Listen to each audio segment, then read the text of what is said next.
Millions of people are using microlearning to learn new skills and improve their lives.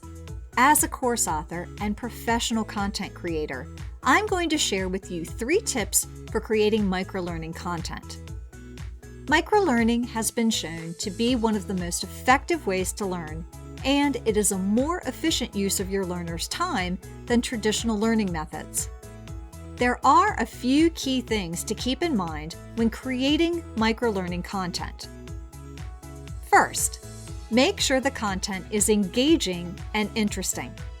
It should be easy for learners to digest and understand. It should also be entertaining. Who wants to take a boring e-learning course? Second, focus on one specific topic or skill. Trying to cover too much ground will only overwhelm learners and make it difficult for them to retain the information. Finally, consider using different types of content to mix things up and keep learners engaged. Videos, interactive quizzes, and mini online courses are all great options for microlearning content. By following these best practices, you can create microlearning content that is both effective and enjoyable for your learners.